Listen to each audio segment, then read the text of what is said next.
All right, hello everyone. This is the Static Site Editor Product and Design Weekly meeting for August 10th, 2020. And there were a couple FYIs before we hit record I should have mentioned, but this is a short week. We have a Family and Friends Day on Friday. Everybody's encouraged to take it if you can. I will be. I think pretty much the whole team will be as well. So try and spend time with your family and friends. Yeah. And then it looks like Catherine dropped a note, even though I didn't see her on the call, that there's a new process for documenting actionable insights, but you have a note down in your agenda, so I assume you already know about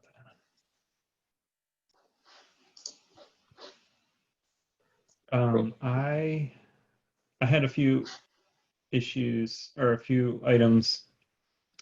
The first one was just also sort of an FYI, but we made the decision today, and it's actually already made it out to, it's already been merged, already in production, I believe, to go ahead and soft launch our static site editor on every page of the handbook. We're still hedging a little bit with the support for the ERB files. Derek did wrap up the work last week. He's off this week though, and we weren't quite sure how it was going to go on every page. So Enrique had the idea to put it behind a feature flag so we can quickly toggle the support on and off rather than waiting for the merge train, etc. So that's complete, and I think that's what we went with. So I believe the handbook is fully supporting, or fully, yep, the root level handbook open in static site editor. It's working. So this is a big milestone for the group. Lot of effort to get here, so I'm very excited.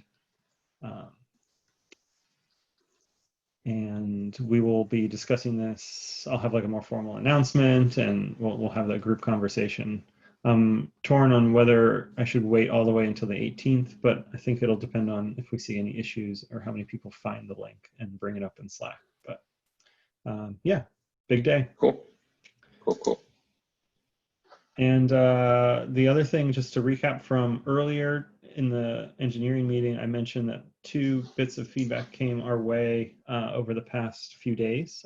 One of them was on Friday from a GitLab team member who is a group manager on the product team, and he just dropped a note in Slack in case you missed it. That was very encouraging, and I think it encapsulated pretty well something that we've been trying to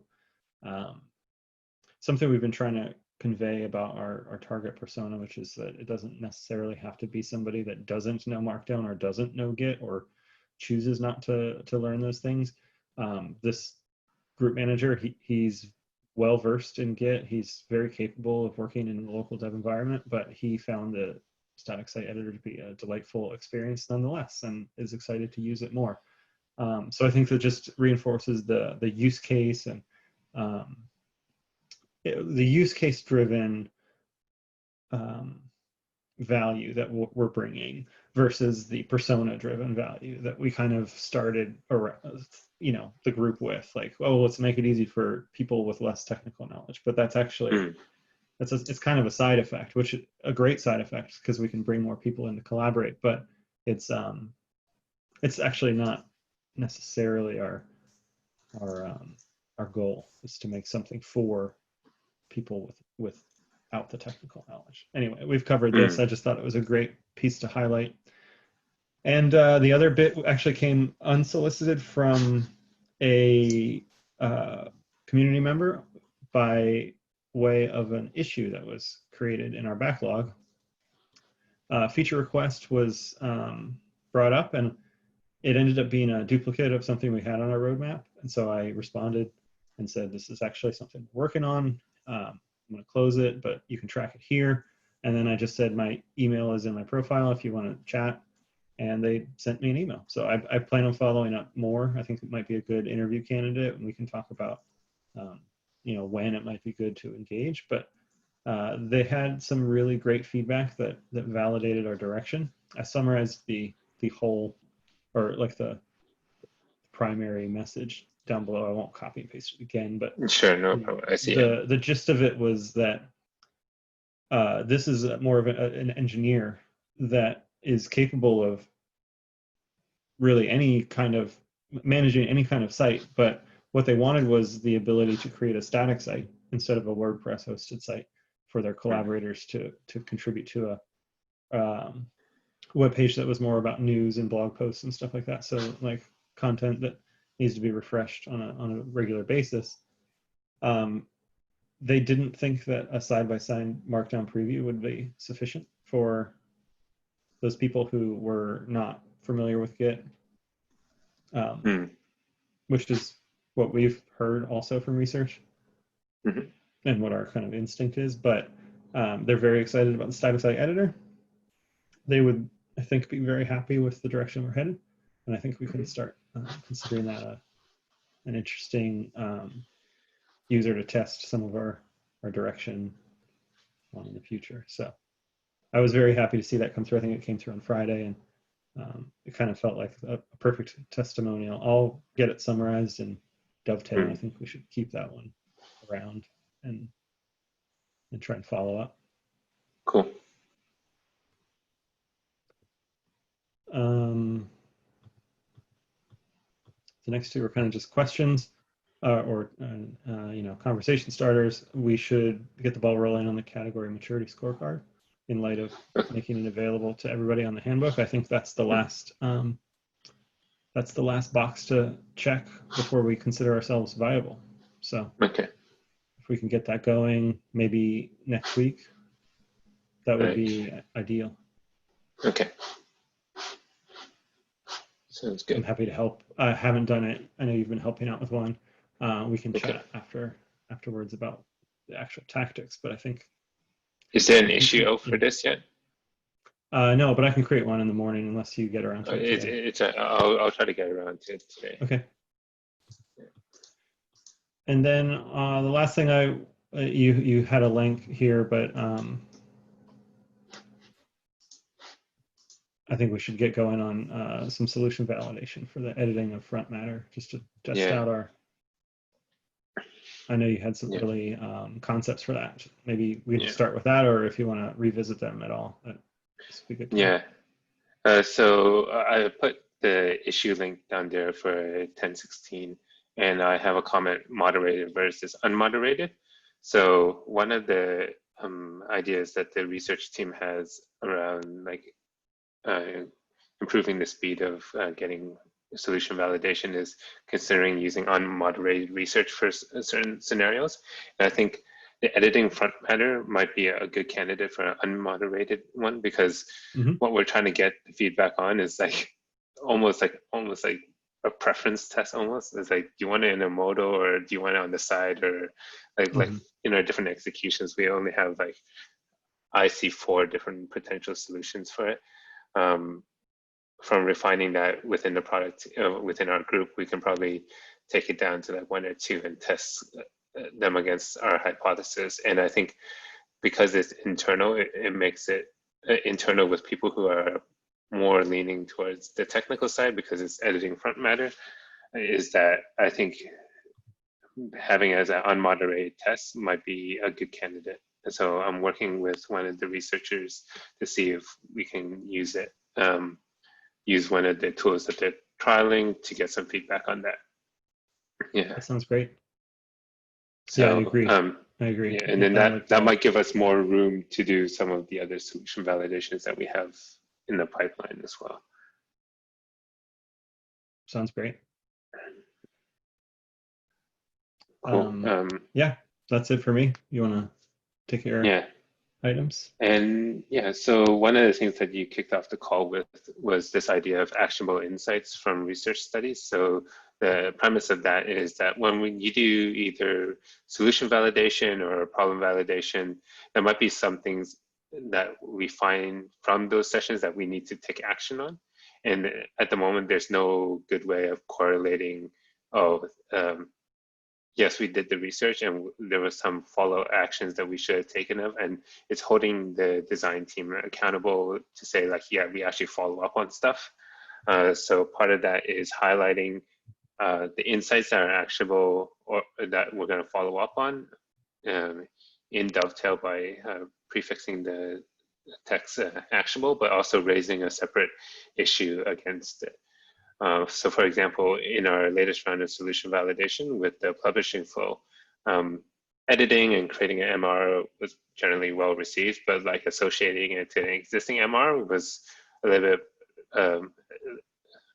it was hard for people to use because for whatever reasons, not enough context or just mental models of things being reversed. That I think it's one that we should follow up again with like a more focused one around just associating a change to an MR. So that's what I raised the other research issue against. So yeah, associating changes to existing MR is another one that we'll do for solution validation. And I think we already have a few people shortlisted from the previous requests for interviews. So I'm going to follow up with those people probably to get them scheduled as well. But maybe we'll have a separate quick session later this week, you and I, Eric, to just have a chat about the upcoming research and kind of prioritizing and like seeing where we should recruit more. From our previous, from the publishing solution validations, there were some flow tweaks and improvements that were suggested, like adding labels and adding commit messages to the flow. Whether we do them or not right now, I think, what's the best way to field this? Eric, should I create issues for each of these things or an issue for both of these things and then we'll like address it later? Or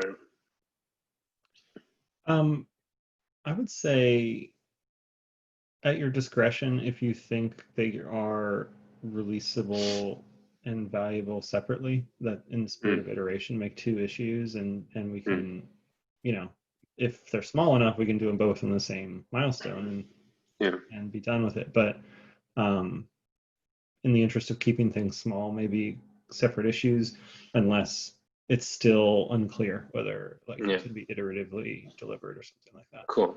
I think the iterative approach here would work because they're mutually exclusive. So that's cool. Yeah, so feel free to draft up just stubs of issues and then you can ping me on them and I'll go back through and make sure that they are all like, you know, filled out or add any context that I want. Awesome. I'm happy to do that. Cool. And then the last point I have is you kind of segue nicely from stubbing out some of these issues recently, is that in the templates that we have for creating issues, it always asks like, which persona does this target? And what I realized that looking at some of our product marketing roles and personas that we've been using so far, it's sometimes a little bit hard to like pinpoint the exact personas that we're targeting. For example, that you mentioned earlier, where it's someone well-versed in Git, but also like looking for an easy way for team members to contribute, a more lightweight version to contribute, like document editors or tech writers on a team. I know that a similar use cases in the open source community where you want more people to contribute, but you know, the barrier to like clone the repo, create a branch and all that stuff is, you know, a barrier. So there's these other use cases that exist. So what I'm thinking about is creating an issue around this and perhaps using that as a discussion point for yourself, Catherine, and anyone else to contribute to like saying, should we extend the existing personas that we have because some of them are extensions, or should we create a new persona around this? So I'm a bit unclear about that. So I think, yeah, starting off with the issue might work there for gathering feedback. Yeah, I'm happy to contribute to an issue. I've actually had a couple of discussions in the past few weeks about the same thing, about how we don't really have a persona that's targeting or that we're directly targeting. And again, yeah, I mean, we're, to my comment earlier, we're kind of targeting everybody. We want to make it accessible for everybody, but we do need some maybe more direct references to personas so that we know who we're building for. I don't know. Last I left it, I think there was someone, and I'll have to go back through my Slack messages. There was somebody that said they were going to take a stab at writing up some ideas, and then they'd worry about making them like official marketing personas later. But I don't remember where that was. So I'll Yeah, have to find it. it depends on um, who this persona is. If it's kind of geared towards internal people, then you might be able to create the persona based off of a lot of the research that you already did. So a lot of the people you already talked to, if there were any commonalities that you want to pull out of that. But if you want to do something that's more geared towards an external user, whoever that would be, then you might want to do another dedicated research study to go into their workflow, their current tools they're using, and things like that. So you might be able to already start on one, or if it's kind of like a new person that you haven't touched on at all yet, then it would like its own research study. Yeah, I think getting the issue out there, I want to make sure that we're not building exclusively for internal personas for much longer. I mean, I think we really, now that we're in the handbook, we should focus on meeting the needs of external users as well, and some proper research on that I think would be very appropriate. And I'm assuming the conversation has come up with design management, so I can chat with them about whether or not they've explored having designer profiles, personas created or researched, and at what point they are in that, because I think that could be a similar extension of some of our personas where you know, they're on similar teams, but they're just like, you know, another role within the team. The closest thing that we have that I've used on all mine is the product manager, but I forget the name we assigned to the product manager, but that's the one I usually put in the issue. Yeah. It's not perfect, but it works for Parker. Yes, good old Parker. Yeah, so you would just want to give some thought to maybe some of the related job titles. I'm not sure if it's like a content manager or something, but just like brainstorming the job titles and maybe tasks that they work on, because that's like what you would use to screen for people to participate in that persona. Yeah. So that's pretty. That's exactly it, Catherine. Like, I was thinking of the job titles and the tasks that people that were trying to target this static site editor, and I did like a control F and I couldn't find it in our roles and personas. So I was just like, oh, okay. It looks like there's a gap. Yeah, I think product manager gets somewhere in there, but for me, it's like copywriter or editor or something like that, where there's somebody that's very focused on content editing. Technical writer would be a big one. I think that we could source internally because we have a whole team there, but there's, you know, like we could probably find some research in marketing teams with, you know, people who run blogs, like internal marketing teams. But I don't want to skew too hard on the marketing stuff yet, because I think the needs of that group, as we've seen with our own marketing site, are there's something that we're going to want to get to, but it's going to take us a long time to achieve. So I don't want to over index for something that's like 2 years away. Cool. And then the last point I snuck in there is moving forward, I'm going to loop in the technical writers on like designs earlier. This is something I haven't done so far. And given the nature of what we're trying to do, where we're trying to abstract things to not be so technical or like abstracted away from Git terminology, it's good to have more eyes on it because, yeah, even internally we struggle to agree on some words sometimes. And so I think it's tricky. So yeah, having more eyes on that will always be useful. So yeah, and that's off a comment that was made by Susan Tacker, but I think Maria's our technical writing counterpart, so I'm gonna tag her more. Marsha. Marsha, Yeah. sorry. She's our tech writer, and definitely getting her involved earlier the better. She's obviously very busy. We don't have very many technical writers, but I'm sure she'd love to have input. Yeah, I think that's a good idea. And that's it from my side for this week. Great. Anything else, Catherine, that we should be thinking about? Well, I think that's it. I had my FYI up there, but Michael covered it in his point too, so that's it for me. Great. Well, yeah, looking forward to continuing to work on the MR publishing workflow after that research, which I thought was really helpful and insightful. And then, yeah, excited for all the next rounds of research. Cool. All right. Well, I'll end the recording then.